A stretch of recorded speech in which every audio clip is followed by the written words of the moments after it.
كيف ما كتشوفوا هذا هو الحليب المكثف المحلى اللي وجدنا، كيعطي كميه كبيره تبارك الله كيف ما كتشوفوا، واقتصادي بزاف على هذاك اللي غتشريو من برا. غير بواطه صغيره كتعمل شي 18 درهم تقريبا، هذا كيخرج تقريبا جوج البواطات مع دوك اللي كنشريو. ومن هذا النهار باقيش تشريو الحليب المكثف المحلى، غنوجدوه غير في الدار وغير بجوج المكونات، سهل ماهل وكيجي يا سلام. ما كنحتاجوش شي حاجه اللي هي كثيره، جوج المكونات صافي. غادي نحتاجو الحليب، عندي هنايا يطرو، والسكر اللي غادي نحتاجو فيها 420 غرام. كيف ما كتشوفوا زلافه عاديه اللي كتكون في اي دار اللي كنشربوا فيها الحريره، المهم زلافه السكر تقريبا اللي هي زلافه متوسطه اللي كنشربوا فيها الحريره كاملين. والمكون الثالث طبعا اللي عندنا هو الكسرونه، غادي نخويو فيها الحليب اللي عندنا ونخليوه حتى يسخن شي شويه. غنستناو الحليب يدفى شويه باش نزيدو عليه السكر باش دغيا يذوب معنا السكر، وهذه الطريقه احسن من انك تعمل السكر في الاول فكيبقى لتحت مره وكيسبب ان الحليب يتحرق دغيا. من بعد ما دفى الحليب غادي نبداو نزيدو السكر شويه بشويه وحنايا كنحركو بهذا الشكل هذا.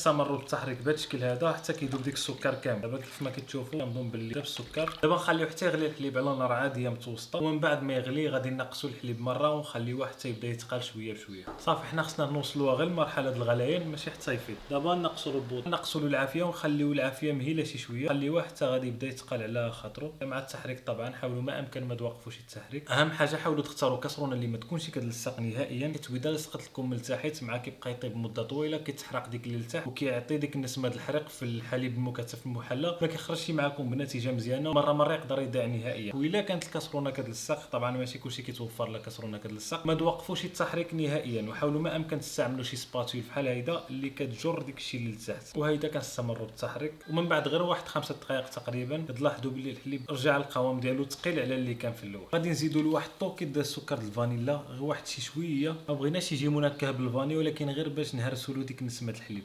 ونخليو الحليب يكمل الطياب ديالو. وما نساوش نبقاو كنحركوه من مره لمره هكذا. والطريقه كيف ما كتشوفوا سهله ونجاح معكم مليون في المية، غير جربوها في الدار ديالكم. في هذه المرحله كنعرفوا باللي الحليب بدا كيوجد معنا، حيت الغاليه كتقالت مره وكيبقى يعمل هاد الرغوات. كنخليو حتى تطفى هاد الغاليه هادي شويه وبدا يبان ديك الحليب، وهذا كيكون واجد معنا. وهي غادي تستمر بالتحريك شويه وكطيح نهائيا، وهكذا كيكون واجد الحليب المكثف المحلى.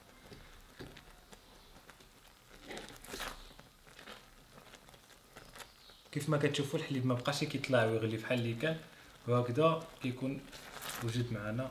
دابا كيف ما كتشوفوا من بعد ما طفينا على الحليب ديالنا ها هو واجد. دابا نخليه حتى يبرد مزيان باش نوريكم الشكل النهائي ديالو. هذا هو من بعد ما وجد.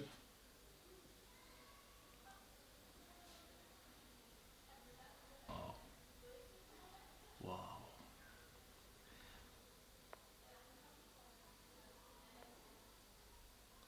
واو، شوف يا سلام. وكيف ما كتشوفوا هذا هو الحليب المكثف المحلى اللي وجدنا، كيعطي كميه كبيره تبارك الله كيف ما كتشوفوا، واقتصادي بزاف على هذاك اللي غتشريو من برا. غير بواطه صغيره كتعمل شي 18 درهم تقريبا، هذا كيخرج تقريبا جوج البواطات مع دوك اللي كنشريو، وغير بشي 10 دراهم باش طاح علينا هادشي هذا كامل. فما كاينش بحال انك توجدو في الدار، زائد انه فيه غير السكر والحليب، فما فيهش بزاف د المواد الحافظه وداكشي كامل. عملوها في شي بواطه الزاج، دخلوها للثلاجه ويقدر يبقى معكم حتى لشهرين ما يوقع له حتى شي حاجه. وكان هذا هو الفيديو ديالنا، ما تنساش تعمل فولو، بزاف د الوصفات ماشيين. نتلاقاو في فيديو جديد ان شاء الله. تهلاو.